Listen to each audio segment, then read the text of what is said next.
বিসমিল্লাহির রহমানির রহিম। সম্মানিত সুধী সকলকে আমার আসসালামু আলাইকুম। আশা করছি সকলে ভালো আছেন এবং সুস্থ আছেন। আমরা আজ উপস্থিত হচ্ছে আপনাদের ছোট সোনামণিরা যারা আমাদের প্রথম শ্রেণীতে পড়াশোনা করছে তাদের আজকে যে আলোচনা সেটি হলো আমাদের 52 পৃষ্ঠা থেকে পর্ব 1 নিয়ে আলোচনা করছি। আশা করছি প্রথম থেকে শেষ পর্যন্ত ভিডিওটিতে সময় দেব। তো আমরা আজকে দুটি সমস্যা নিয়ে কাজ করব এবং আমরা নতুন আঙ্গিকে নতুন কারিকুলামের আওতায় আমরা আমাদের ছোট সোনামণিদের এই বছরের জন্য যে বিষয়টি দেখে দেওয়ার চেষ্টা করছি সেটি হলো 52 পৃষ্ঠা থেকে তাদের। তো আমরা আজকে দেখে দেওয়ার চেষ্টা করছি আপনাদের ছোটো সোনামণিরা যারা আমাদের প্রথম শ্রেণীতে পড়াশোনা করছে তাদের 52 পৃষ্ঠা থেকে আমরা মাত্র একটি কৌশলে কীভাবে আমরা আমাদের ছোটো সোনামণিদের এই সমস্যাগুলোর সমাধান করতে পারি সেগুলো নিয়ে আজকে কাজ করব নতুন কারিকুলাম বা নতুন শিক্ষাক্রমের আওতায়। আশা করছি আমরা এই বিষয়গুলো সুন্দরভাবে আমাদের ছোটো সোনামণিদেরকে শেখালে গাণিতিক বাক্যের প্রয়োগে আমরা এই কথাঙ্কগুলো খুব সুন্দরভাবে শেখাতে পারি। তারা যোগ না বিয়োগ এই ধরনের যদি সমস্যাগুলো বা এই ধরনের ধারণাগুলো যদি খুব সুন্দরভাবে বুঝতে পারে এখন থেকে, তাহলে তাদের আর এই কথার অঙ্কগুলোকে আপনি যখন গাণিতিক বাক্য দিয়ে শেখাবেন তাহলে তারা কথার অঙ্ক দিয়ে খুব সহজেই পেরে যাবে। তো আমরা দেখে নেব যে নিধির 8টি খেলনা ছিল, সে তার ভাইকে 5টি খেলনা দিল, এখন তার কাছে কয়টি খেলনা রইল। এ ধরনের সমস্যা আমাদের দেওয়া রয়েছে। তো আমরা প্রথমে যে কাজটি করবো সেটি হলো আমাদের গাণিতিক বাক্য। আমরা প্রথমে যে বিষয়টি লিখবো সেটি হলো আমাদের গাণিতিক বাক্য। আমরা দেখে দেওয়ার চেষ্টা করছি খুব সুন্দরভাবে এবং অল্প সময়ের মধ্যে। আশা করছি আমরা চেষ্টা করবো প্রথম থেকে শেষ পর্যন্ত ভিডিওতে সময় দেওয়ার। তো গাণিতিক বাক্য এই কথাটি আগে লিখে নিলাম। এখন কথা হলো যে আমাদের সমস্যাটি হলো যে নিধির 8টি খেলনা ছিল। নিধির 8টি খেলনা ছিল, সে সেখান থেকে তার ভাইকে 5টি খেলনা দিয়েছিল, সেহেতু আমরা বিয়োগ করব। তো এই ধারণাটি যদি আমাদের ছোটো সময় বুঝতে পারে যে এই সমস্যাটি হলো বিয়োগ, তাহলে আপনাদের ছোটো সময়তে কথা দিয়ে খুব সুন্দর তারা লিখতে পারবে। তাহলে আমরা কথা দিয়ে যদি লিখতে চাই তাহলে এই পাশে তারা যেভাবে লিখবে সেটি হলো যে নিধির খেলনা ছিল 8টি, সে তার ভাইকে দিল 5টি। আচ্ছা, তাহলে 8 থেকে 5 চলে যদি যায় তাহলে আমাদের 3, অর্থাৎ আমরা এখানে যে কাজটি করবো সেটি হলো অতএব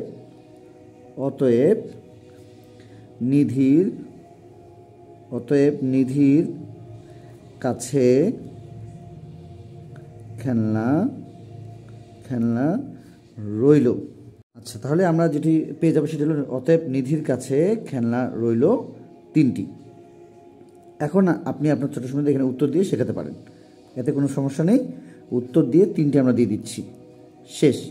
এখন আপনি যদি কথার অঙ্ক দিয়ে শেখাতে চান তাহলে আমরা সুন্দরভাবে এখানে লিখব নিধির খেলনা ছিল 8টি, নিধি তার ছোটো ভাইকে দিল 5টি, বিয়োগ করে 3 যেভাবে এখানে বের হলো ঠিক এভাবে নিচে লিখবে নিধির কাছে খেলনা রইল 3টি এবং উত্তর হিসেবে আমরা এখানে দেখতে পাচ্ছি। এখন চলে যাবো আমাদের পরের যে বিষয় সেখানে, এবং আমরা 2 নম্বর যে সমস্যাটি পাবো সেটি হলো একটি গাছের ডালে 7টি পাখি বসেছিল, পরে 4টি পাখি উড়ে গেল, গাছে কয়টি পাখি রইল। তাহলে এই ধরনের সমস্যার জন্য আমরা যে কাজটি করব সেটি হলো যে গাণিতিক বাক্য এই কথাটি আগে লিখব। গাণিতিক বাক্য এই কথাটি আগে লিখব, গাণিতিক বাক্য। এবং এর সঙ্গে আমরা যে কাজটি করব সেটি হলো যে একটি গাছের ডালে 7টি পাখি বসেছিল এবং সেখান থেকে 4টি পাখি উড়ে গেল। যদি উড়ে গেল অবশ্যই আমাদের বিয়োগ হবে, এবং আমাদের 7 থেকে যদি 4 চলে যায় তাহলে আমাদের 3 হয়, সেটি আমরা দিলাম। এবং এখানে আমরা নিচে যেটি লিখব সেটি হলো অতএব